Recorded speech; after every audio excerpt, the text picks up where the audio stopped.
Hello दोस्तों, स्वागत है आपको आपके अपने YouTube channel Indian computer science institute में। दोस्तों, आज का वीडियो बहुत ही शानदार होने वाला है। शानदार इसलिए होने वाला है दोस्तों क्योंकि क्लास 11th के जितने भी ऑब्जेक्टिव प्रश्न है वो सारे ऑब्जेक्टिव प्रश्न इसी असाइनमेंट से होने वाला है, इसी वीडियो से होने वाला है दोस्तों। अगर इस वीडियो को आप अच्छे से देखते हैं, अच्छे से अगर आप पढ़ लेते हैं दोस्तों, तो इससे बाहर एक भी प्रश्न नहीं होने वाला है। ठीक है दोस्तों, एक भी प्रश्न इससे बाहर नहीं रहेगा। ठीक है, ये अंतिम प्रहार है क्लास 11th का। क्लास 11th का ये अंतिम प्रहार है जिसमें सारे ऑब्जेक्टिव प्रश्न आने वाला है, 40 ऑब्जेक्टिव प्रश्न। मैं यहाँ पे आपको बताऊंगा 105 प्रश्न को, और 105 प्रश्न को अगर आप पढ़ लेते हैं तो मेरे भाई एक भी आपका क्वेश्चन छूटने वाला नहीं है क्लास 11th के अंदर। अंतिम प्रहार है ये, समझिए।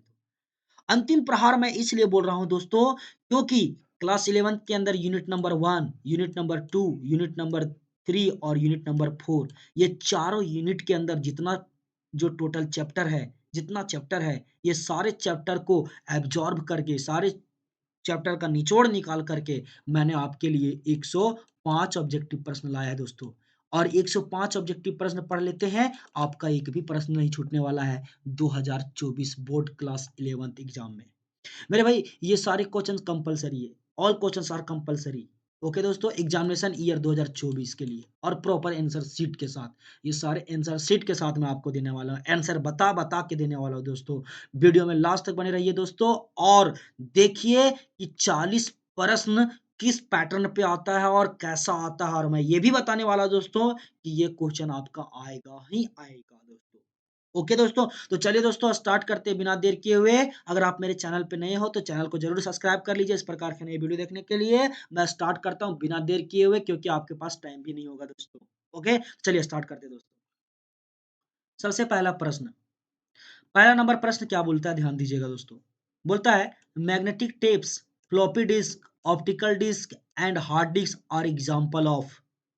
मैग्नेटिक टेप, फ्लॉपी डिस्क और आपका optical disk and hard disk पूछ रहा है कि एग्जांपल किसका है, किसका उदाहरण है ये। तो मेरे भाई जानते हैं हम लोग कि ये मेमोरी का उदाहरण है, मगर किस प्रकार का मेमोरी का उदाहरण है दोस्तों, तो ये उदाहरण है किसका, ऑक्सिलरी मेमोरी का। ओके दोस्तों, तो इसका सही आंसर क्या हो जाएगा, auxiliary memory.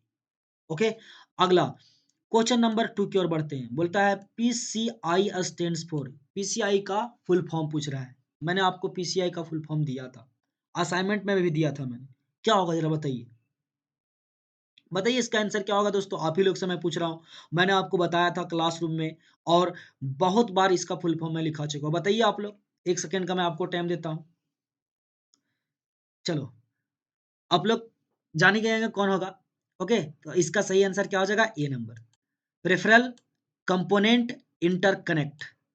Answer A number हो जाएगा, प्रेफरल कंपोनेंट इंटरकनेक्ट, इसका सही आंसर। ओके दोस्तों, अगला क्वेश्चन नंबर 3 की ओर बढ़ते हैं। बोलता है the full form of USB. बताइए यूएसबी का फुल फॉर्म मैंने आपको बताया था, मैंने आपको बताया था यूएसबी का फुल फॉर्म क्या होता है। बताइए जल्दी जल्दी बताइए, तो क्या होता है दोस्तों इसका, बी नंबर, यानी यूनिवर्सल सीरियल बस। आंसर सही क्या हो जाएगा, B, universal serial bus. Okay, अगला क्वेश्चन नंबर 4 की ओर बढ़ते हैं। अगला, where does the execution of the program start. बोलता है where does the execution of the program start, यानी प्रोग्राम जो स्टार्ट होता है, प्रोग्राम जब रन करना, एग्जीक्यूट करना, काम करना जब चालू करता है तो कहाँ से चालू करता है, वो फंक्शन का नाम बताइए, सो पूछ रहा है। तो मेरे भाई यहाँ पे इसका सही आंसर हो जाएगा सी नंबर, क्योंकि मेन फंक्शन से ही जितना भी प्रोग्राम होता है वो सारा स्टार्ट होता है। मेन फंक्शन अगर नहीं रहेगा तो आपका कोई प्रोग्राम रन नहीं करेगा, कोई भी प्रोग्राम रन नहीं करेगा। यूजर डिफाइंड फंक्शन नहीं रहेगा चलेगा, वॉइड फंक्शन नहीं रहेगा चलेगा, बट मेन फंक्शन नहीं रहेगा तो मेरे भाई प्रोग्राम रन ही नहीं करेगा। तो आंसर सही, इसका आंसर क्या हो जाएगा, सी नंबर। अगला देखिए, क्वेश्चन नंबर 5 बोलता है what types of structure is the following. बोलता है मेरे भैया ये जो स्ट्रक्चर बनाया गया है ये किस प्रकार का टाइप का है, सो पूछ रहा है दोस्तों। तो मेरे भाई देखिए इसमें कितना प्रकार का आपका स्ट्रक्चर यूज किया गया है, एक ये यूज किया गया है, एक ये और एक ये, तीन चीज इसके अंदर यूज किया गया है आपका। एक फ्लो लाइन के लिए जो एरो का यूज करते हैं, एक प्रोसेस के लिए जो रेक्टेंगल यूज करते हैं, और एक डिसीजन के लिए जो रोम्बस और डायमंड यूज करते हैं। तीनों यूज किया गया है दोस्तों। अगर कोई एक यूज किया रहता तो बताते हैं कि ये इसके लिए काम करता है। अगर आपका एरो रहता, सिर्फ एरो, तो हम बोलते हैं फ्लो लाइन। रेक्टेंगल रहता तो बोलते हैं प्रोसेस। अगर ये रहता रोम्बस या डायमंड, तो बोलते हैं इसको डिसीजन के लिए या चेकिंग के लिए, बट ये तीनों है, तो ये तीनों रिपीट कर रहा है ना मेरे भाई, तो इसका सही आंसर क्या होगा? रिपीटेशन। इसका सही आंसर क्या होगा? रिपीटेशन। गलती से प्रोसेस नहीं मारना, क्योंकि वर्मा गैस में प्रोसेस दिया था और ये आंसर गलत है, वर्मा गैस गलत बोला है दोस्तों। इसका सही आंसर क्या होगा? रिपीटेशन। ओके, अगला बढ़ते हैं क्वेश्चन नंबर 6 की ओर।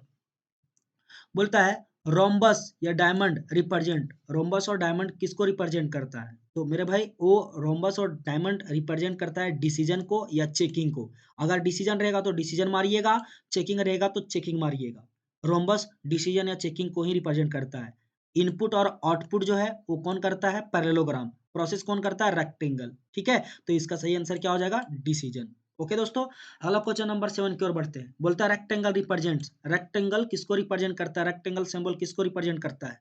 तो रेक्टेंगल सिंबल अभी जस्ट बताया प्रोसेस के लिए, तो इसका आंसर क्या हो जाएगा? प्रोसेस। डिसीजन के लिए तो रोम्बस और डायमंड यूज किया जाता है। इनपुट और आउटपुट के लिए किसका यूज किया जाता है? पैरेललोग्राम। तो प्रोसेस के लिए किसका होता है?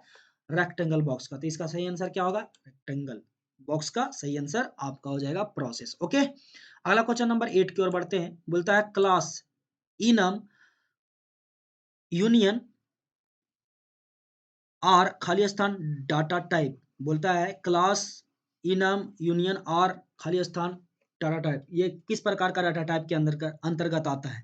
तो मेरे भाई मैंने बताया था आपको कि जो इंट फ्लोट कैर वॉइड को छोड़ करके जितना भी प्रकार का डेटा टाइप होता है वो सारा क्या होता है? User defined. तो बताइए यहाँ पे इंट फ्लोट कैर है? नहीं, तो सही आंसर क्या हो जाएगा? User defined. ओके, 8 नंबर का सही आंसर क्या हो जाएगा दोस्तों? बी, यानी यूजर डिफाइंड। ओके दोस्तों, चलिए दोस्तों अगला क्वेश्चन देखते हैं, क्वेश्चन नंबर 9। बोलता है int C equal to A plus plus साथ में है, फिर सिंगल प्लस है, फिर प्लस प्लस साथ में B, both A and B are of integer. ये जो ए और बी दिया गया है ये दोनों क्या है? इंटीजर है।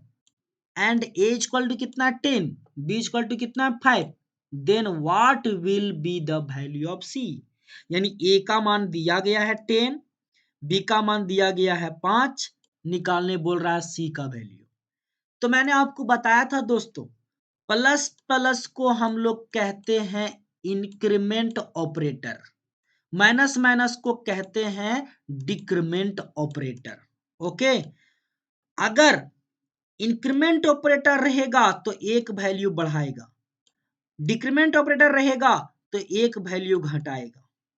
ओके, तो दोस्तों यहां पे दोनों इंक्रीमेंट ऑपरेटर है प्लस प्लस वाला। अगर वेरिएबल के पहले लगा हो प्लस प्लस तो इसको कहते हैं प्रीफिक्स इंक्रीमेंट ऑपरेटर। ओके दोस्तों, और वेरिएबल के बाद में अगर प्लस प्लस लगा हो तो इसको कहते हैं पोस्ट फिक्स इंक्रीमेंट ऑपरेटर।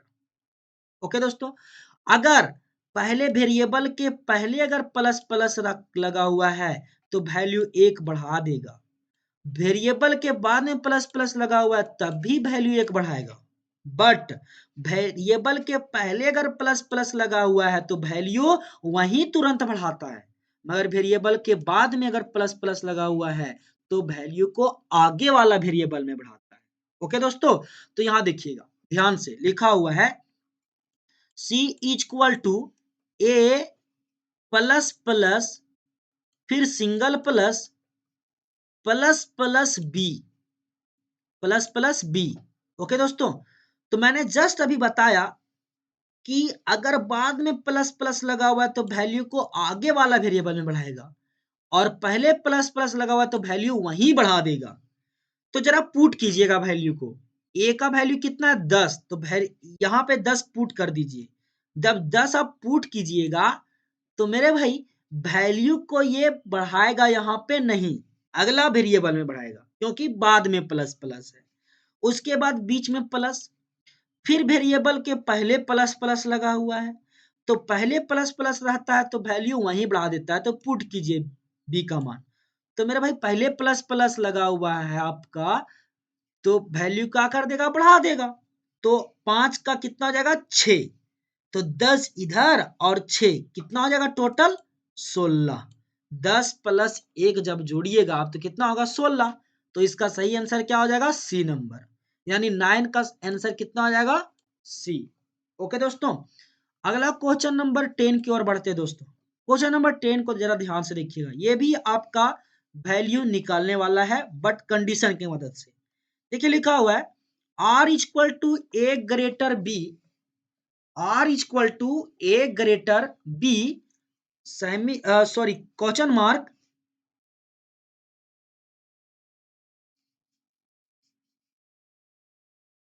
अगला क्वेश्चन 10 की ओर बढ़ते हैं दोस्तों। क्वेश्चन नंबर 10 की ओर बढ़ते हैं हम लोग। लिखा हुआ है R equal to A greater B question mark 100 colon 500। उसके बाद लिखा है if A equal to 10 and B equal to 20 then the value of R will be. बोल रहा है भैया कि ए का वैल्यू दिया गया है, बी का भी वैल्यू दिया गया है, निकालने बोल रहा है आर का वैल्यू। तो मेरे भाई मैंने आपको बताया था अगर इस प्रकार का क्वेश्चन आपको अगर पूछता है एग्जाम में, तो क्वेश्चन मार्क के राइट साइड जो वैल्यू लिखा हुआ है वही आपका आंसर होगा। ओके, ये दोनों जो वैल्यू लिखा गया है 100 और 500, ये दोनों में से कोई एक आंसर होगा। और ये दोनों में से कोई एक आंसर कैसे होगा, ये जो कंडीशन दिया गया है एक कंडीशन, यही कंडीशन के मदद से निकाला जाएगा ये दोनों में से कोई एक आंसर। तो मेरे भाई यहाँ पे देखिए, ये मैं बोल रहा हूं कि ये दोनों में से कोई आंसर होगा, तो समझ लीजिए कि ये तो आंसर होगा नहीं, ये भी आंसर नहीं होगा। आंसर कौन सा होगा, ये दोनों में से कोई। अब ये दोनों में से आंसर कोई हो कौन सा होगा, तो मेरे भाई देखिए यहां पर अगर आपका यहां वाला ये वाला ये जो कंडीशन दिया गया है, ये क्वेश्चन मार्क के लेफ्ट साइड वाला जो कंडीशन दिया गया है, अगर ये कंडीशन ट्रू हो जाता है तो आंसर उसके सामने वाला, और अगर ये कंडीशन गलत हो जाता है तो कॉलन के आगे वाला आंसर हो जाएगा। ओके दोस्तों, देखिए अब पुट कीजिएगा, यहाँ पे इसमें पुट कीजिए वैल्यू। यहाँ पे ए का मान दिया गया है मेरे भाई 10, बोल रहा है ग्रेटर 20 से, यानी ओके बी वाला वैल्यू से, क्वेश्चन मार्क 100, उसके बाद क्या है कॉलन 500। ओके दोस्तों, तो देखिए एक कंडीशन सही है कि गलत, बोल रहा है 10 बड़ा है कितना से 20 से, तो मेरे भाई कंडीशन गलत है ना। अगर ये कंडीशन गलत है तो आंसर होगा कौन वाला, ये वाला। और अगर ये कंडीशन सही होता तो आंसर होता ये वाला। तो कंडीशन गलत है तो आंसर कौन सा हो जाएगा, सी नंबर, आंसर सी हो जाएगा इसका दोस्तों। ओके, अगला बढ़ते हैं। क्वेश्चन नंबर 11 बोलता है which of the following is correct syntax, इसमें से करेक्ट सिंटेक्स कौन सा है। तो मेरे भाई इसमें से करेक्ट सिंटेक्स जो है मेरे भाई ए भी है एंड बी भी है। ओके, और सी नंबर में बोला है बोथ ए एंड बी, और एक और बोला है ऑल ऑफ दिस। तो इसका सही आंसर मेरे भाई हो जाएगा ऑल ऑफ दिस, ये दोनों करेक्ट आपका सिंटेक्स है। ओके, अगला क्वेश्चन नंबर 12 की ओर बढ़ते हैं। बोलता है which of the following is correct syntax. अब इसमें से कौन करेक्ट सिंटेक्स है, मतलब ये जो लिखा हुआ है ये सही कौन है। तो मेरे भाई हम लोग ना ऐसा लिख सकते हैं, गलत है, यहाँ सेमी कॉलन रहता तो लिख सकते थे, ना ऐसा लिख सकते हैं डायरेक्ट, ना ऐसा लिख सकते हैं हम लोग। तो इसका सही आंसर क्या हो जाएगा, ए नंबर। ओके दोस्तों, 12 का आंसर ये। अगला क्वेश्चन नंबर 13 बोलता है the default return type of function is, the default return type जो फंक्शन है वो कौन है, पूछ रहा है कि कौन सा फंक्शन है जो क्या करता है, डिफॉल्ट रिटर्न टाइप फंक्शन है। तो मेरे भाई यहाँ पे 13 नंबर का आंसर हो जाएगा इंट। इंट जो है वो डिफॉल्ट रिटर्न टाइप फंक्शन है। ओके ओके दोस्तों, अगला क्वेश्चन नंबर 14 बोलता है by default the member of a structure is. मेरे भाई बोल रहा है कि बाय डिफॉल्ट जो मेंबर होता है स्ट्रक्चर का वो कौन होता है। तो मेरे भैया मैंने आपको बताया था कि प्राइवेट तो होता नहीं, प्रोटेक्टेड तो होता नहीं, सुपर तो होता नहीं, तो इसका सही आंसर क्या हो जाएगा, पब्लिक। ओके दोस्तों, सही आंसर इसका क्या होगा, पब्लिक। ओके, अगला बढ़ते हैं क्वेश्चन नंबर 15 की ओर।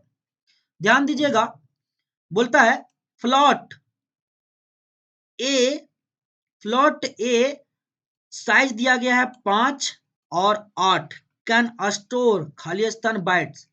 ये जो आपका दिया गया है फ्लोट का 5 और 8 जो आपका दिया गया है, ये कितना डेटा एलिमेंट को स्टोर करेगा? तो ये करेगा मेरे भाई स्टोर 160। इसका सही आंसर कितना हो जाएगा? 160। ओके दोस्तों, अगला बढ़ते हैं क्वेश्चन नंबर 16 की ओर। बोलता है फ्लोट ए साइज दिया गया है 10। ये एरे का क्वेश्चन है। फ्लोट ए साइज दिया गया है आपका 10, कैन स्टोर एलिमेंट। फ्लोट अगर 10 का अगर आपका एरे कोई है तो मेरे भाई उसमें डाटा एलिमेंट कितना स्टोर होगा? तो मेरे भाई अगर 10 है साइज किसी भी थैला का या किसी भी फाइल का, अगर 10 साइज है 10, तो 10 ही ना आपका रखेगा। जैसे देखिए, अगर आपका मेमोरी का स्टोरेज अगर आपका है 10 GB का, तो 10 ही GB ना रखेगा आपका डेटा, उससे तो ज्यादा रखेगा नहीं। वैसे यहाँ पूछ रहा है फ्लोट अगर 10 साइज का है तो कितना डाटा एलिमेंट को स्टोर करके रखेगा, कितना एलिमेंट को स्टोर करके रखेगा?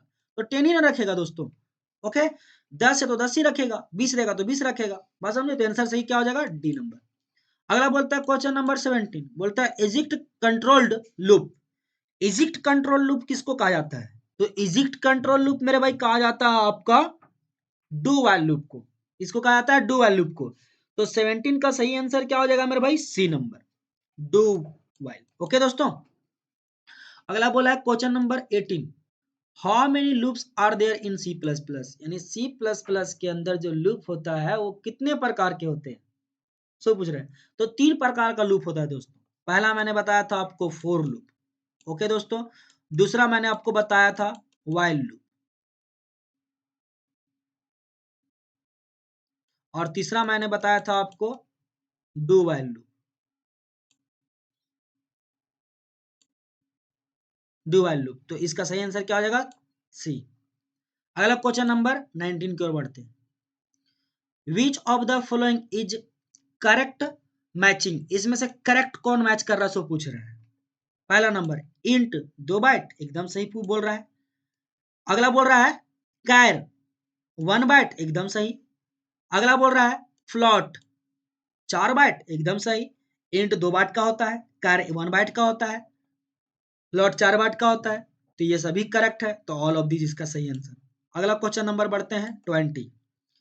क्वेश्चन नंबर 20 में बोला है S T R line, S T R com, S T R com define under.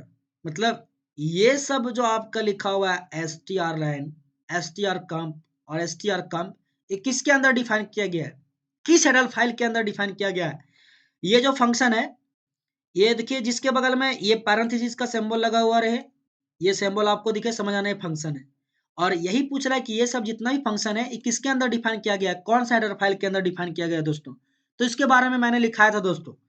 इसका सही आंसर जो होगा मेरे भाई, इसका सही आंसर होगा स्ट्रिंग। स्ट्रिंग के अंदर ये सारे फंक्शन आते हैं दोस्तों। तो इसका 20 का सही आंसर क्या हो जाएगा? बी। अगला क्वेश्चन नंबर 21। ओके, देखिए यहाँ पे सेट जो है, सेट और ये जो अलग अलग प्रकार के फंक्शंस दिए गए हैं, ये किसके अंदर है डिफाइन किया गया? तो ये सब जो मेरे भाई फंक्शन है ये डिफाइन किया गया है आपका आयो मनीप के अंदर। आयो मनीप एक हेडर फाइल है जिसके अंदर ये सारे फंक्शन डिफाइन किए गए हैं। तो 21 का जो आंसर होगा क्या होगा मेरे भाई? डी। 21 का आंसर क्या होगा मेरे भाई? D number. अगला बढ़ते हैं 22 की ओर। 22 क्वेश्चन क्या बोलता है? फिर वही क्वेश्चन है कि इसको, ये जो फंक्शन दिया गया है, ये सारे फंक्शन ये किसके अंदर डिफाइन किया गया, वही क्वेश्चन है। तो इसका भी सही आंसर क्या होगा? आयो मनीप डॉट एच। ओके दोस्तों, अगला हम लोग क्वेश्चन नंबर बढ़ते हैं 23 की ओर। इसमें देखिए बोले भाई,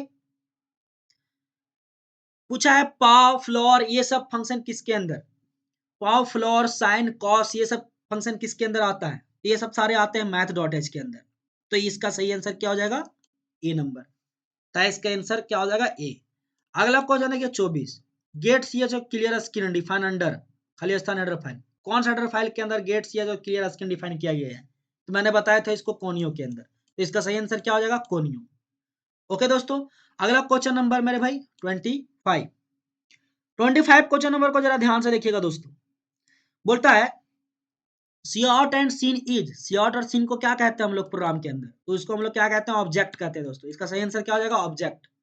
जिसके बगल में पैरेंथेसिस रहेगा वो कहलाता है फंक्शन। ओके, और जिसके बगल में डॉट एच लगा हुआ रहता है उसको कहते हैं हेडर फाइल। ओके दोस्तों, तो इसमें से सही आंसर क्या हो जाएगा आपका, ऑब्जेक्ट। आंसर बी, 25 का बी आंसर। अगला क्वेश्चन नंबर पढ़ते हैं 26 की ओर। देखिए, slash T mean, slash T का मतलब क्या होता है, स्लैश टी का मतलब होता है हॉरिजेंटल टाइप। स्लैश भी रहता तो वर्टिकल टाइप। बस में स्लैश ए रहता तो होता अलर्ट बेल, साउंड अलार्म के लिए। तो दोस्तों यहाँ पे स्लैश टी के बारे में पूछा है, तो इसका क्या होगा, हॉरिजेंटल टाइप। ओके दोस्तों, आंसर नंबर ए इसका सही हो जाएगा। अगला है क्वेश्चन नंबर 27, बोलता है slash N mean, slash N जो है उसका मतलब क्या होता है, तो स्लैश एन का मतलब होता है न्यू लाइन, और इसमें से न्यू लाइन कहीं है, कहीं पे है ही नहीं, तो इसका सही आंसर क्या हो जाएगा, नन, मतलब इनमें से कोई नहीं। ओके दोस्तों, अगर यहाँ पर रहता न्यू लाइन तो न्यू लाइन आंसर होता। इंडल का भी यूज किया जाता है न्यू लाइन के लिए, और स्लैश एन का भी यूज किया जाता है न्यू लाइन के लिए, तो कंफ्यूजन नहीं करना है। स्लैश एन रहेगा तो किसके लिए रहेगा मेरे भैया, न्यू लाइन के लिए। ओके, तो इसमें से कोई भी आंसर नहीं है दोस्तों। ओके, अगला बढ़ते हैं हम लोग। क्वेश्चन नंबर 28 बोलता है every C plus plus statement ends with, every जितना भी सी प्लस प्लस का आपका स्टेटमेंट लिखा हुआ रहता है किससे खत्म होता है, सेमीकोलन से। तो मेरा भाई इसका सही आंसर क्या हो जाएगा, सेमीकोलन। कभी कभी क्या रहेगा, ऐसा सिर्फ सिंबल रहेगा तो कंफ्यूजन नहीं करना है, सेमीकोलन ही ये होता है, तो आंसर क्या हो जाएगा इसका, सेमीकोलन। यानी 28 का आंसर क्या हो जाएगा, सी। अगला क्वेश्चन बढ़ते हैं मेरे भाई 29 में बोला है ये वाला जो सिंबल है, ये जो साइन है, इसको हम लोग क्या कहते हैं प्रोग्रामिंग के अंदर, तो इसको कहते हैं प्री प्रोसेसर। क्या कहते हैं दोस्तों, प्री प्रोसेसर। ओके दोस्तों, कभी कभी इसको पाउंड भी कहते हैं, इसको हैच भी कहते हैं, प्रोग्रामिंग के अंदर इसको कहते हैं प्री प्रोसेसर। आंसर सही क्या हो जाएगा, बी नंबर। अगला 30 नंबर क्वेश्चन बोलता है C plus plus have how many keywords, यानी सी प्लस प्लस के अंदर कितने कीवर्ड्स होते हैं, कितने प्रकार के कीवर्ड्स होते हैं, ऐसा पूछ रहा है। तो मेरे भाई 48 कीवर्ड, बढ़ा करके 64 कर दिया गया है। तो अगर 64 रहेगा तो आप 64 भी मार सकते हैं, नहीं तो अगर आप मार सकते हैं 48 कीवर्ड। ओके दोस्तों, अगला क्वेश्चन नंबर बढ़ते हैं हम लोग 30, 30 दो बार लिखा गया है दोस्तों, कोई दिक्कत नहीं है, चलिए बढ़ते हैं अगला 30 की ओर। बोलता है C plus plus have how following tokens, बोलता है मेरे भाई कि निम्नलिखित में से कितने प्रकार के टोकन्स होते हैं, सो पूछ रहा है इसमें। तो मेरे भाई टोकन 5 प्रकार का होता है। टोकन कितना प्रकार का दोस्तों, 5 प्रकार का। ओके, मैंने बताया था आपको, सबसे पहला होता है कीवर्ड, कीवर्ड, और होता है दूसरा एक मेरे भाई आइडेंटिफायर, आइडेंटिफायर, और तीसरा होता है मेरे भैया लिटरल, लिटरल या कांस्टेंट, और एक और होता है चौथा पंक्चुएटर, और एक और होता है ऑपरेटर, ऑपरेटर। ये 5 प्रकार के क्या होते हैं, कीवर्ड होते हैं, सॉरी कीवर्ड नहीं, टोकन। 5 प्रकार के कितने होते हैं, टोकन। ठीक है, कीवर्ड, आइडेंटिफायर, लिटल्स और ऑपरेटर और पंक्चुएटर। ओके दोस्तों, ये 5 प्रकार का। अगला बोला है क्वेश्चन नंबर 31, बोलता है C plus plus is develop at, मतलब सी प्लस प्लस को डेवलप किया गया था किस स्थान पे, किस जगह पे, तो AT&T बेल लेबोरेटरीज में। ओके दोस्तों, अगला question number 32, C plus plus is a खाली स्थान लैंग्वेज, सी प्लस प्लस कौन सा लैंग्वेज पूछ रहा है, तो सी प्लस प्लस एक प्रकार का हाई लेवल लैंग्वेज है, मैंने बताया था आपको। अगला बोलता है 33 नंबर क्वेश्चन, बोलता है C plus plus is develop by, C plus plus को किसके द्वारा डेवलप किया, बजरने स्ट्रोस्टप के द्वारा, किसके द्वारा, बजरने स्ट्रोस्टप। अगला क्वेश्चन नंबर 34 बोलता है प्लॉट कैन स्टोर खाली स्थान ऑफ डाटा, फ्लॉट जो है मेरे भाई, फ्लॉट जो है वो कितना डाटा को स्टोर करता है, कितना डाटा को स्टोर करता है मेरे भाई, फ्लॉट बताइए, जल्दी जल्दी बताइए दोस्तों। मैंने आपको ये चीज बताया था आपको, फ्लॉट कितना डेटा को क्या करता है, स्टोर करता है दोस्तों। तो कितना स्टोर करता है, 4 बाइट। कितना, 4 बाइट। अभी जस्ट ऊपर बताया था ना जी आपको, यहाँ पे इस जगह पे ध्यान दीजिएगा, यहाँ पे मैंने बताया था आपको, किधर गया यहाँ पे देखिए, प्लॉट, फ्लॉट कितना बाइट का, 4 बाइट का। ओके, अगला पढ़ते हैं क्वेश्चन नंबर 35, बोलता है which of the flowing can store only character of a string, character of string को कौन स्टोर करता है, मेरे भाई कैर। आंसर इसका 35 का क्या हो जाएगा, बी नंबर, 35 का बी। अगला बढ़ते हैं 36 की ओर। बोलता है int long can store data, int और जो long can store data, int और जो आपका लॉन्ग है वो किस प्रकार का डाटा एलिमेंट को क्या करेगा, स्टोर करेगा। तो मेरे भाई जो आपका इंट और लॉन्ग जो किस प्रकार का डाटा एलिमेंट को स्टोर करता है, बोलो दोस्तों। मेरे भाई वो फ्रैक्शनल भी रख सकता है और नॉन फ्रैक्शनल भी, दोनों। बात समझ में आया? तो आंसर इसका सही क्या हो जाएगा, सी नंबर, यानी बोथ ए एंड बी। अगला क्वेश्चन नंबर 37 बोलता है, तो चलिए दोस्तों अगला क्वेश्चन बढ़ते हैं 37 नंबर क्वेश्चन क्या कहता है, ध्यान दीजिएगा। बोलता है main in C plus plus is a, यानी मेन सी प्लस प्लस में क्या है, सो पूछ रहा है। तो मेन क्या है, एक प्रकार का फंक्शन है। तो इसका सही आंसर क्या हो जाएगा, फंक्शन। मैंने क्लास में आपको बार बार बताया है कि ये वाला सिंबल जिसके बगल में रहता है राइट साइड में, उसको हम लोग क्या कहते हैं, फंक्शन कहते हैं। तो मेन के बगल में देखिए पैरेंथेसिस लगा हुआ, ये सिंबल लगा हुआ, तो ये क्या हो गया, फंक्शन हो गया। तो इसका सही आंसर क्या हो जाएगा, ए नंबर। अगला क्वेश्चन 38 बोलता है प्लस प्लस इज अ खाली स्थान ऑपरेटर, यानी प्लस प्लस कौन सा ऑपरेटर है, सो पूछ रहा है। तो मैंने आपको बताया था कि प्लस प्लस हो, माइनस माइनस हो, सिंगल प्लस हो, सिंगल माइनस हो, तो वो सब जो आता है वो किसके अंदर आता है, यूनरी ऑपरेटर के अंदर। तो इसका सही आंसर क्या हो जाएगा, ए नंबर, ये यूनरी ऑपरेटर के अंदर आ जाएगा। ओके दोस्तों। अगला 39 नंबर क्वेश्चन, 39 नंबर क्वेश्चन को ध्यान दीजिएगा दोस्तों। 39 नंबर में क्या बोला है, बोला है which of following is conditional ternary operator. Conditional ternary operator का यहाँ में ये जो निम्नलिखित में से इसमें से कौन सा है, सो पूछ रहे हैं दोस्तों। तो मेरे भाई कंडीशनल टर्नरी ऑपरेटर जो होता है मेरे भैया, वो क्वेश्चन मार्क और कॉलन से मिलकर के बनता है। तो क्वेश्चन मार्क और कॉलन कौन सा ऑप्शन में है, डी नंबर में। तो इसका सही आंसर क्या हो जाएगा, ये वाला। ओके दोस्तों, यानी ये है कंडीशनल टर्नरी ऑपरेटर मेरे भाई। अगला क्वेश्चन नंबर बढ़ते हैं हम लोग 40 की ओर। 40 में ध्यान दीजिए क्या बोल रहा है, which of following is logical operator. निम्नलिखित में से कौन सा आपका जो लॉजिकल ऑपरेटर है, सो पूछ रहा है। तो लॉजिकल ऑपरेटर का सेट मैंने लिखाया था कि लॉजिकल ऑपरेटर का सेट ये वाला होता है दोस्तों। तो इसका सही आंसर क्या हो जाएगा, ए नंबर। ओके। अगला क्वेश्चन नंबर 41 की ओर बढ़ते हैं। बोलता है 3 to 5 इन डेसिमल, 3 to 5 जो है किसमें, डेसिमल में, इट्स बाइनरी विल बी, यानी 3 to 5 जो है ये डेसिमल में, इसको कन्वर्ट करना है किसमें, बाइनरी में, और इसका वैल्यू दिखा देना है। तो मेरे भाई देखिए 3 to 5 को जब आप बाइनरी में कन्वर्ट करोगे, 3 to 5 को जब बाइनरी में कन्वर्ट करोगे, तो इसका जो आंसर आएगा मेरे भैया ये वाला।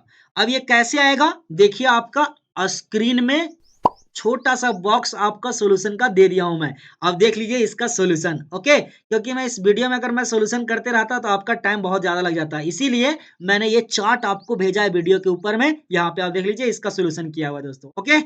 अगला क्वेश्चन नंबर 42 बोलता है A B 5 in hexadecimal, its octal we will be, यानी कि ये जो नंबर दिया गया है ये किसमें है, हेक्साडेसिमल में, इसको कन्वर्ट करना ऑक्टल में। तो हेक्साडेसिमल में दिया रहे और कन्वर्ट करना ऑक्टल में, तो सबसे पहले उसको बाइनरी में कन्वर्ट करना पड़ता है। देखिए स्क्रीन पर आपको दिख रहा होगा कैसे कन्वर्ट किया हुआ है। फिर इसको कन्वर्ट करना पड़ता है ऑक्टल में। तो सारा प्रोसेस आपके स्क्रीन में दिख रहा होगा दोस्तों, कैसे कैसे कन्वर्ट किया गया है। कन्वर्ट करके मैं यहाँ पे भी बताता, बट इसलिए नहीं बता रहा हूँ क्योंकि मेरे भाई वीडियो बहुत लंबा हो जाएगा, बहुत लंबा, और लंबा वीडियो तो आप लोग देखते नहीं हो, स्किप कर देते हो दोस्तों।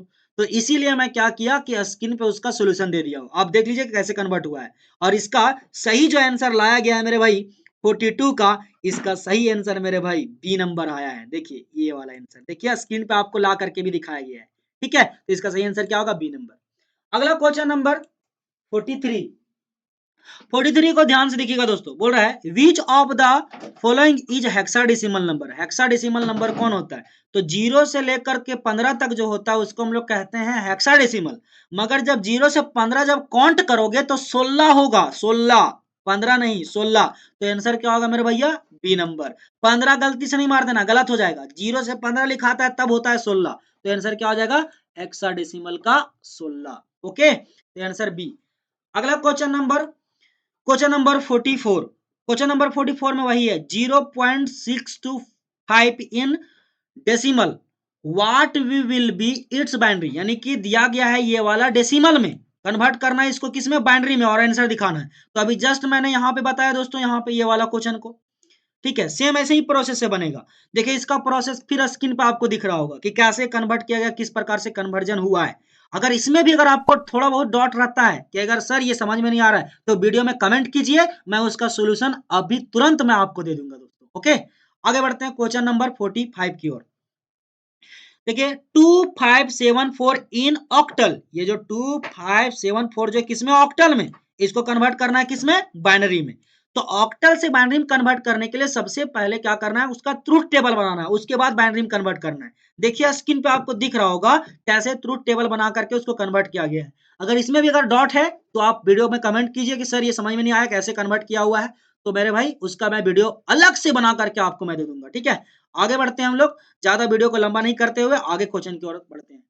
अगला क्वेश्चन नंबर 46 में देखिएगा, बोला है 1010110 इन एग्जाम्पल ऑफ, यानी कि ये जो 011 का है ये किसका एग्जाम्पल है, तो मेरे भाई 0 और 1 के कॉम्बिनेशन में जब कोई नंबर लिखाता है तो उसको हम लोग क्या कहते हैं, बाइनरी नंबर। तो इसका सही क्या आंसर हो जाएगा, बाइनरी नंबर। ओके, अगला देखिए मेरे भाई 47 नंबर क्वेश्चन। 47 में क्या बोलता है, आस्की यूज खालिस्तान बिट्स, यानी आस्की किस बिट्स को यूज करता है, तो 7 बिट्स को यूज करता है। आंसर इसका क्या हो जाएगा, ए नंबर।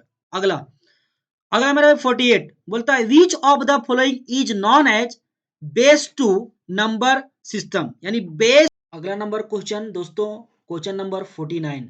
क्वेश्चन नंबर 49 ध्यान से देखिएगा दोस्तों, बोलता है which is the largest memory size, यानी सबसे बड़ा जो साइज होता है मेमोरी का, ये इनमें से कौन सा है। तो सबसे बड़ा जो मेमोरी का साइज होता है वो होता है मेरे भाई टीबी। मगर मेरे भाई यहाँ पे टीबी नहीं है, तो टीबी से पहले भी एक बड़ा साइज होता है मेमोरी का, वो होता है जियोप बाइट। ठीक है, तो इसका सही आंसर क्या हो जाएगा, ए नंबर। ओके दोस्तों, अगर यहाँ पे रहता टीबी तो आंसर होता है मेरे भाई टीबी, बट टीबी नहीं है तो इसका आंसर क्या हो जाएगा, जियोबाइट। ओके, तो इसका सही आंसर 49 का ए नंबर। अगला नंबर क्वेश्चन बढ़ते हैं 50। 50 में क्या बोला, ध्यान दीजिएगा, बोला है a group of 4 bits is called, यानी ग्रुप रहेगा, समूह रहेगा 4 बिट्स का, तो उसको हम लोग क्या बोलेंगे, तो उसको हम लोग मेरे भाई बोलते हैं उसको वन नेबल। क्या बोलते हैं, वन नेबल। तो इसका सही जो आंसर हो जाएगा 50 का, वो क्या हो जाएगा, बी नंबर। अगला क्वेश्चन बढ़ते हैं 51 की ओर। 51 में क्या कहता है, ध्यान दीजिएगा दोस्तों, बोल रहा है a group of 8 bits is called, अगर 8 बीट का अगर समूह रहता है, 8 बीट का अगर ग्रुप रहता है, तो उसको हम लोग क्या कहते हैं दोस्तों, तो मेरे भाई 8 बिट का ग्रुप जो रहता है उसको हम लोग क्या कहते हैं, आपका 1 बाइट कहते हैं। तो इसका सही आंसर क्या हो जाएगा, 51 का ए नंबर। अब बढ़ते हैं दोस्तों 52 की ओर। 52 क्या कहता है, ध्यान दीजिएगा दोस्तों, बोलता है which of the following largest memory size among these. अभी जस्ट मैंने बताया आपको कि मेरे भाई सबसे बड़ा जो साइज होता है मेमोरी का वो टीबी होता है, और अगर टीबी नहीं है तो उससे पहले क्या रहेगा, जियोप बाइट, जो मैंने क्वेश्चन नंबर 49 में बताया।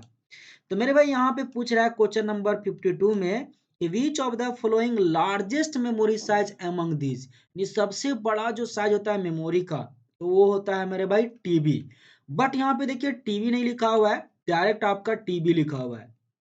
इसका फुल फॉर्म होता है टेराबाइट। ओके, तो इसका सही आंसर क्या हो जाएगा मेरे भाई, टीबी। ओके दोस्तों, अगला बढ़ते हैं हम लोग क्वेश्चन नंबर आपका 53 की ओर। बोलता है which is the smallest memory, यानी सबसे छोटा जो मेमोरी होता है वो कौन होता है। तो सबसे छोटा जो मेमोरी होता है दोस्तों वो होता है बीट। तो 53 का सही आंसर क्या हो जाएगा, आपका ए नंबर। अगला बढ़ते हैं 54 की ओर। बोलता है which of the memory is volatile, यानी कि भैया यहाँ पे जो मेमोरी दिया गया है, जो मेमोरी का अलग अलग प्रकार का मेमोरी जो दिया गया है, इसमें से वोलाटाइल मेमोरी क्या है। तो वोलाटाइल का मतलब होता है परिवर्तनशील, और नॉन वोलाटाइल का मतलब होता है अपरिवर्तनशील। तो वोलाटाइल मेमोरी मैंने आपको क्लास में बताया था कि मेरे भाई रैम को वोलाटाइल मेमोरी कहते हैं और रोम को नॉन वोलाटाइल मेमोरी कहते हैं। ये परिवर्तन हो सकता है, ये परिवर्तन नहीं हो सकता है। मैंने एक ट्रिक भी बताया था आपको कि अगर आपको वोलाटाइल और नॉन वोलाटाइल पहचानना हो तो रैम को सिर्फ आप देखिएगा और इसके बीच में जो ए लिखा हुआ है इसको अगर आप उल्टा कीजिएगा तो भी के जैसा लगेगा। तो भी फोर क्या होता है? वोलाटाइल। ओके दोस्तों, तो यानी कि रैम क्या हो गया आपका? Volatile memory. ओके दोस्तों, अगला क्वेश्चन नंबर बढ़ते हैं 55 की ओर। क्या कहता है ध्यान दीजिएगा। बोलता है pen drive is an example of. बोलता है पेन ड्राइव जो है वो किसका एग्जाम्पल है? तो मेरे भाई पेन ड्राइव जो होता है वो एक प्रकार का मेमोरी का डिवाइस होता है, यानी मेमोरी के जैसा काम करता है पेन ड्राइव। और मेमोरी कौन सा डिवाइस होता है? सेकेंडरी मेमोरी, सेकेंडरी डिवाइस होता है। तो इसका सही जो आंसर हो जाएगा आपका बी नंबर, यानी सेकेंडरी मेमोरी के अंदर, सेकेंडरी डिवाइस के अंदर आता है। तो इसका सही आंसर क्या हो जाएगा? 55 का आपका बी नंबर आंसर हो जाएगा दोस्तों, 55 का बी। अगला बढ़ते हैं हम लोग 56 की ओर। बोलता है Which of the following convert soft copy into the hard copy? यानी सॉफ्ट कॉपी से हार्ड कॉपी में कौन सा डिवाइस, कौन सा यंत्र का यूज किया जाता है दोस्तों? कौन सा सामान का यूज किया जाता है सॉफ्ट कॉपी से हार्ड कॉपी में बदलने के लिए? तो मेरे भाई देखिए, अभी जो मैं आपको ये पीडीएफ पढ़ा रहा हूं ये है सॉफ्ट कॉपी। अब इसको हार्ड कॉपी में कैसे बदलते हैं? तो प्रिंटर मशीन से निकाल करके, प्रिंटर यूज करते हैं हम लोग, जेरोक्स करवाते हैं। तो जो कंप्यूटर में रहता है वो बाहर निकलता है, तो जो अब बाहर निकला वो हार्ड कॉपी हो गया। जो हाथ में आपका मिल गया, हाथ में आप टच कर सकते हैं, छू सकते हैं उसको, ओके, तो वो आपका हो गया हार्ड कॉपी। और जो कंप्यूटर के अंदर है उस वो हो गया सॉफ्ट कॉपी, जिसको हम लोग टच नहीं कर सकते हैं दोस्तों। तो यहाँ पे देखिए प्रिंटर इसका सही आंसर हो जाएगा। बट यहाँ पे मेरे भाई ये प्लोटर जो है ये भी आपका प्रिंट करने वाला ही मशीन है, जिसमें बड़ा बड़ा पोस्टर, होल्डिंग पेपर ये सब प्रिंट किया जाता है, बैनर वगैरह। तो ये दोनों आपका प्रिंट करने वाला ही मशीन है, सॉफ्ट कॉपी से हार्ड कॉपी में। ओके दोस्तों, तो इसका सही आंसर क्या हो जाएगा? C number. ओके मेरे भाई, अगला जो आपका है 57 नंबर क्वेश्चन, कहता है which of the following device convert hard copy into soft copy? यानी वहां पे पूछा था कि सॉफ्ट कॉपी से हार्ड कॉपी में कौन बदलता है, यहाँ पे क्या पूछ रहा है कि हार्ड कॉपी से सॉफ्ट कॉपी में कौन बदलता है? तो मेरे भाई यहाँ पे देखिए ये दोनों जो है, ये स्कैनर और डिजिटलाइजर, जो ये दोनों क्या करता है आपका हार्ड कॉपी से सॉफ्ट कॉपी में बदलने का काम करता है। तो इसका सही आंसर क्या हो जाएगा? C number, both A and B. अगला क्वेश्चन नंबर 58 की ओर बढ़ते हैं। बोलता है which of the following is an output device? मेरे भाई पूछ रहा है कि विच ऑफ द फॉलोइंग यानी निम्नलिखित में से आउटपुट डिवाइस कौन सा है? तो मेरे भाई देखिए आउटपुट डिवाइस अभी जस्ट मैंने ऊपर क्वेश्चन में बताया आपको कि प्लोटर निकालने का काम करता है, प्रिंटर भी निकालने का काम करता है, स्पीकर भी क्या करता है? वॉइस को निकालने का काम करता है। तो ये तीनों क्या है भैया? एक प्रकार का आउटपुट डिवाइस है। तो इसका सही आंसर क्या हो जाएगा? All of these. अगला क्वेश्चन नंबर 59 बोलता है which of the following is N input device? यानी डाटा को डालने का काम कौन करता है? ठीक है, तो मेरे भाई यहाँ पे जो कंप्यूटर के अंदर डाटा को डालने का काम करता है, बाहर वाला डेटा को खींच करके अंदर की ओर भेजने का काम करता है, वो कौन करता है? Scanner.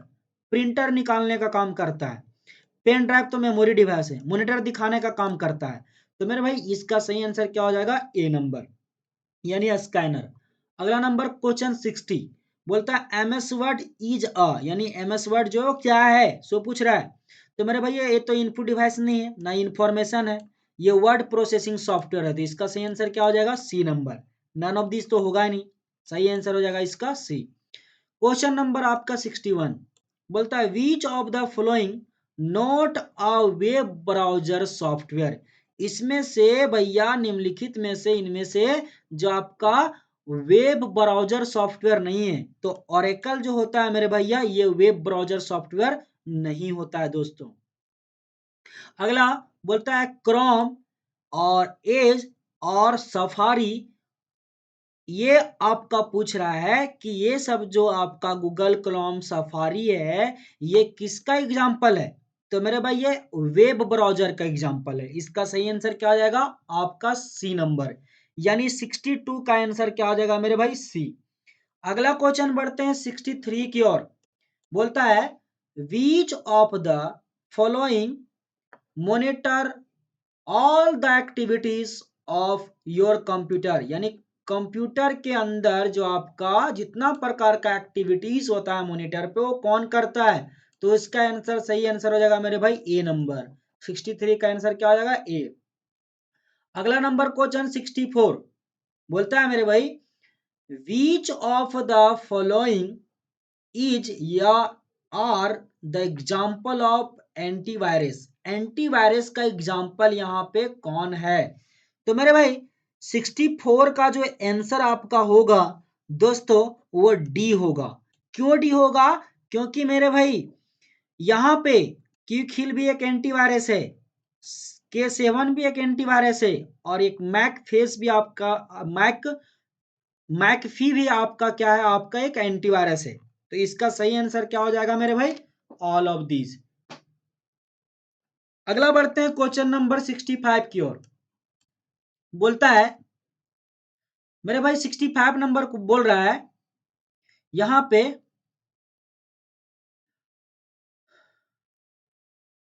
टॉर्गन Trojan horse spam and worms are the example of. Trojan horse spam और यहाँ पे वार्म्स जो है वो एग्जाम्पल किसका है? तो मेरे भाई ये आपका कंप्यूटर का वायरस का एग्जाम्पल है दोस्तों। ये कंप्यूटर का ये सारा जो है ये क्या होता है? कंप्यूटर का वायरस होता है दोस्तों। तो इसका सही आंसर क्या हो जाएगा? A number. अगला क्वेश्चन 66 की ओर बढ़ते हैं। बोलता है which of the following are the example of application software. Application software का एग्जाम्पल कौन है? तो मेरे भाई वर्ड प्रोसेसिंग भी आपका एप्लीकेशन सॉफ्टवेयर है, डीटीपी भी है, एंड बीएमएस भी है। अगला आपका मल्टीमीडिया सॉफ्टवेयर भी है, यानी ये तीनों है। तो इसका सही आंसर क्या हो जाएगा? All of these. अगला क्वेश्चन नंबर 67 बोलता है which of the open source operating system. पूछ रहा है कि भैया ये ओपन सोर्स ऑपरेटिंग सिस्टम कौन है मेरे भाई? तो मेरे भाई 67 का जो आंसर हो जाएगा वो हो जाएगा मेरे भाई डी नंबर। डी नंबर क्यों होगा? क्योंकि मेरे भाई बी बी और जो सी है ये दोनों ओपन सोर्स ऑपरेटिंग सिस्टम होता है, लाइनेक्स और यूनिक्स। ओके, तो इसका सही आंसर डी नंबर हो जाएगा। ओके, विंडोज आपका ओपन सोर्स ऑपरेटिंग सिस्टम नहीं है। ये किसी एक सिस्टम में काम करेगा, दूसरा सिस्टम में काम नहीं करेगा दोस्तों। ओके, एक ही सिस्टम में इसको रन करवा सकते हैं, बट दूसरा सिस्टम में यूनिक्स और लाइनेक्स को रन करवा सकते हैं। इसका सही आंसर मेरे भाई हो जाएगा डी नंबर। अगला बढ़ते हैं हम लोग क्वेश्चन नंबर 60 और 68 बोलता है which is the most popular G U I operating system for personal computer. मेरे भाई बोलता है मोस्ट पॉपुलर, बहुत ज्यादा जो पॉपुलर है G U I operating system personal computer के लिए, वो कौन है? सो पूछ रहा है दोस्तों। तो मेरे भाई यहाँ पे 68 का जो आंसर होगा वो होगा विंडोज। बहुत ज्यादा पॉपुलर ये विंडोज है, ज्यादा इसी का यूज किया जाता है दोस्तों। सभी कंप्यूटर में ज्यादातर विंडोज का ही यूज किया जाता है। तो आंसर इसका सही क्या होगा? आपका 8 नंबर मोस्ट पॉपुलर पूछा है इसके लिए। ओके दोस्तों, अगला क्वेश्चन नंबर 69 बोलता है which is popular mobile operating system for iPhone. IPhone में कौन सा ऑपरेटिंग सिस्टम का यूज किया जाता है? कौन सा पॉपुलर ऑपरेटिंग सिस्टम है जो आईफोन के लिए यूज किया जाता है, एप्पल फोन के लिए? तो इसके लिए iOS क्या यूज किया जाता है दोस्तों? iOS का यूज किया जाता है। तो इसका सही आंसर क्या हो जाएगा? B number. अगला क्वेश्चन पढ़ते हैं हम लोग 70 बोलता है which of the following is must popular operating system for mobile. अभी देखिए ऊपर मैंने बताया था आईफोन के लिए, और यहां बोल दिया किसके लिए मेरे भाई? आपका मोबाइल फोन के लिए। तो मोबाइल फोन में आप कौन सा सॉफ्टवेयर का यूज करते हैं? एंड्रॉइड का यूज करते हैं मेरे भाई। देखते होंगे आप जब स्विच ऑफ खोलते हैं तो वहां एंड्रॉइड लिखता है, पावर बाय एंड्रॉइड। तो इसका सही आंसर क्या हो जाएगा आपका ए नंबर। क्वेश्चन नंबर 71 बोलता है मेरे भाई which of the following is या are example of operating system, इनमें से ऑपरेटिंग सिस्टम का एग्जाम्पल कौन है दोस्तों? 71 नंबर में पूछ रहा है कि ऑपरेटिंग सिस्टम का आपका एग्जाम्पल कौन सा है। तो मेरे भाई एंड्रॉयड भी एक ऑपरेटिंग सिस्टम है, विंडोज भी है और एक लाइनेक्स भी है। तो इसका सही आंसर क्या हो जाएगा? ऑल ऑफ दीज, यानी आंसर आपका डी हो जाएगा। 72 क्या बोल रहा है? बोल रहा है which of the following is CUI operating system, यानी CUI ऑपरेटिंग सिस्टम कौन है निम्नलिखित में से? तो मेरे भाई CUI जो ऑपरेटिंग सिस्टम होता है वो होता है मेरे भाई आपका डॉस। कौन होता है मेरे भाई? डॉस। तो 72 का जो आंसर होगा वो क्या होगा मेरे भाई? B number. अगला क्वेश्चन नंबर 73 बोलता है which of the following are example of GUI operating system. GUI operating system का कौन एग्जाम्पल है मेरे भाई? तो मेरे भाई अभी जस्ट मैंने बताया आपको, इसका जो सही आंसर हो जाएगा वो मेरे भाई डी नंबर हो जाएगा। ओके दोस्तों, क्योंकि ए और सी जो है ये दोनों आपका एग्जाम्पल होता है किसका? GUI ऑपरेटिंग सिस्टम का। तो आंसर इसका सही डी हो जाएगा, ए और सी। मैक और आपका जो विंडोज है ये दोनों एग्जाम्पल होता है किसका? आपका ऑपरेटिंग सिस्टम का। तो इसका सही आंसर क्या हो जाएगा दोस्तों? आपका डी नंबर। अगला क्वेश्चन नंबर बढ़ते हैं यहाँ पे 74 की ओर। बोलता है how many types of language processor. बोलता है भैया कि कितने प्रकार का लैंग्वेज प्रोसेसर होता है दोस्तों? तो इसका सही आंसर होगा मेरे भाई 74 का, वो हो जाएगा सी नंबर। 3 प्रकार का होता है मेरे भाई, एक असेंबलर होता है, एक इंटरप्रेटर होता है और एक कंपाइलर। ओके, 3 होता है। तो इसका सही आंसर क्या हो जाएगा? C number. अगला क्वेश्चन है दोस्तों क्वेश्चन नंबर 75 बोलता है which of the following language translator translate the entire program code into machine level language in a single run. बोलता है मेरे भाई कि आपका ये जो लैंग्वेज होता है उसको ट्रांसलेट करने के लिए, प्रोग्राम का जो कोड को ट्रांसलेट करता है मशीन लेवल लैंग्वेज में, वो इनमें से कौन कौन सा है? तो मेरे भाई मैंने अभी जस्ट बताया कि 3 प्रकार का लैंग्वेज प्रोसेसर होता है। यहाँ पे मैंने बताया, जिसमें मैंने बताया कंपाइलर, इंटरप्रेटर और एक असेंबलर। तो ये तीनों होता है दोस्तों। तो इसका सही आंसर क्या हो जाएगा? ऑल ऑफ दीज, यानी 75 का सही आंसर हो जाएगा डी नंबर। ओके दोस्तों, अगला क्वेश्चन नंबर बढ़ते हैं 76 की ओर।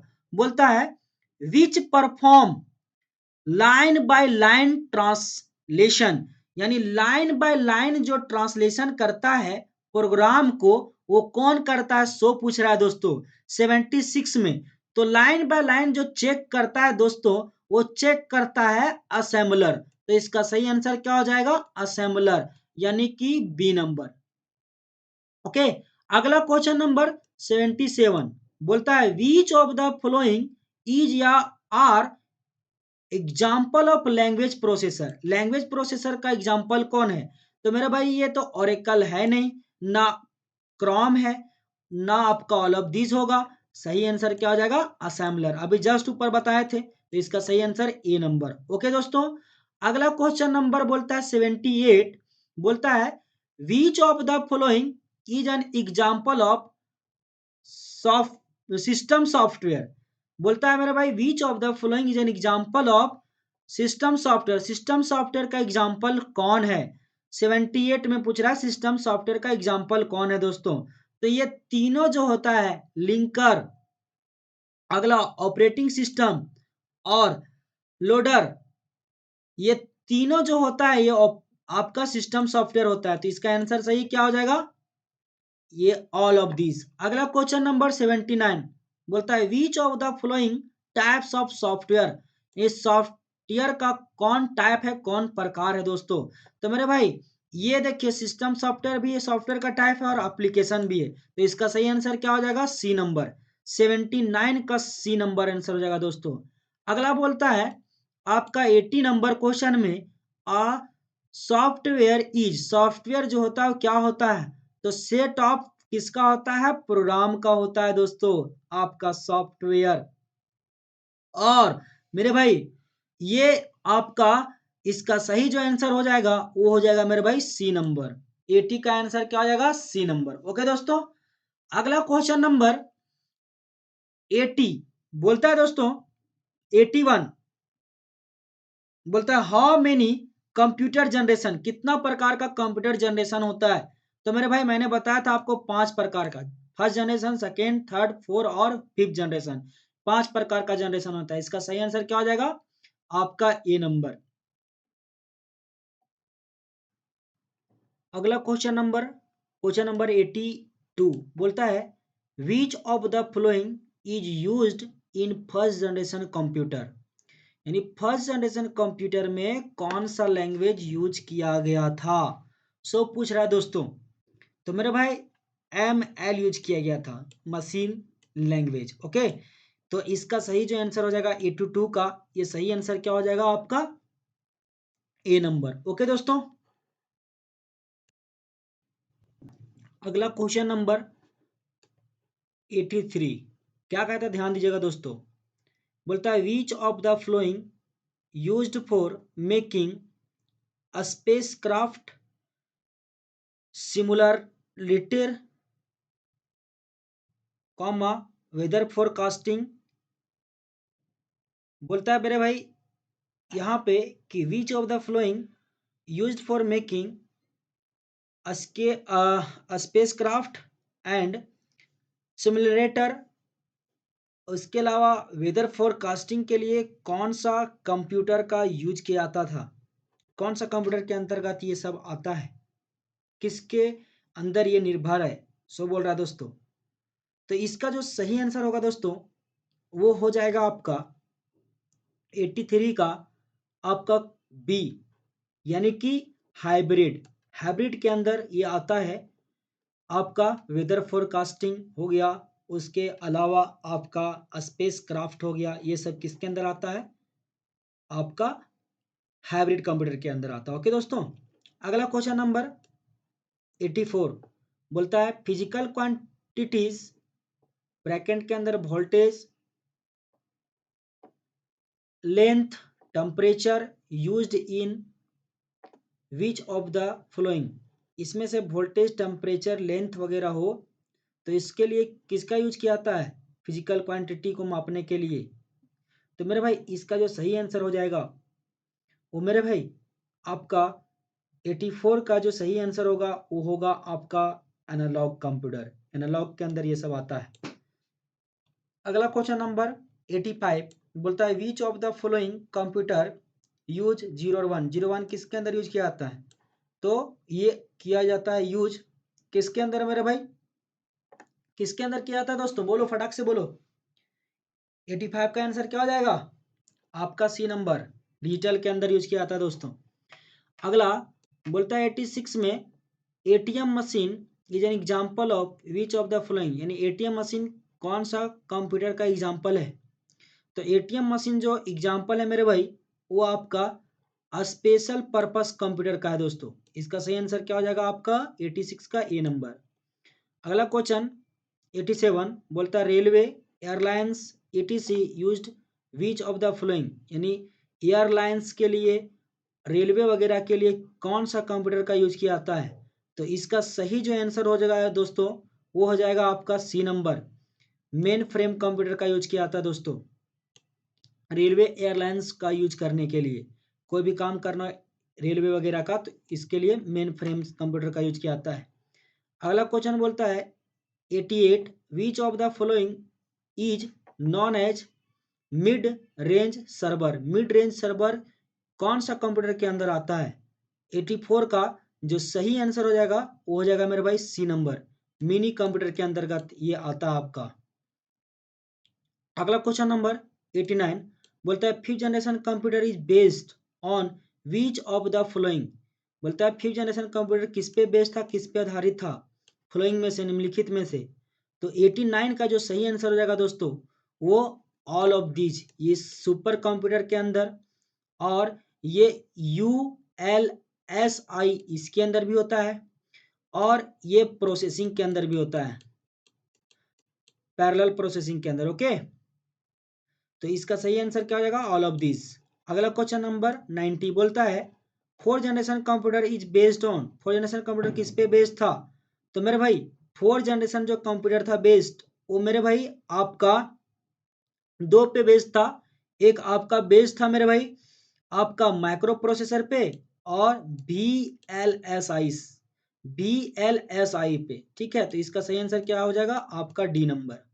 ओके दोस्तों, अगला बोलता है 91 third generation computer use, third generation computer में क्या यूज किया गया था दोस्तों। तो थर्ड जनरेशन कंप्यूटर में क्या यूज किया गया था, क्लासरूम में मैंने आपको बताया था कि मेरे भाई थर्ड जनरेशन कंप्यूटर में जो यूज किया गया था वो IC, integrated circuit. Okay, integrated circuit. इसका सही आंसर क्या हो जाएगा, बी नंबर। अगला 92 बोलता है translator sorry transistor is the main component of which computer generation.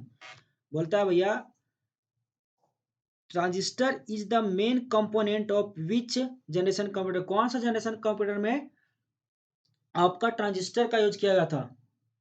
तो मेरे भाई ट्रांजिस्टर का यूज किया गया था आपका कौन सा जनरेशन कंप्यूटर में, आपका सेकेंड जनरेशन कंप्यूटर में। ओके दोस्तों, अगला बोलता है 93 the first generation computer is manufactured by यानी कि फर्स्ट जनरेशन कंप्यूटर किस पे मैन्युफैक्चर किया गया था, वैक्यूम ट्यूब पर, वैक्यूम ट्यूब पर। ओके, इसका सही आंसर क्या हो जाएगा, डी नंबर। अगला 94 बोलता है today modern computer is based, today आजकल के दिन में आपका जो मॉडर्न कंप्यूटर है वो किस पे बेस्ड है, किस पे बेस्ड है दोस्तों मॉडर्न कंप्यूटर, जल्दी जल्दी बताइए दोस्तों। इसका सही आंसर क्या हो जाएगा आपका बी नंबर। ओके दोस्तों, अगला क्वेश्चन नंबर 95 बोलता है who is known as the mother of computer, mother of computer कौन है। तो एडा लवलिस मैंने बताया था। ओके दोस्तों, तो लेडी एडा इसका सही आंसर हो जाएगा। एडा लवलिस रहता तब भी यही होता है आंसर, लेडी एडा है तब भी यही आंसर होगा। ये चीज को आपको ध्यान रखना है, एडा लवलिस। ओके,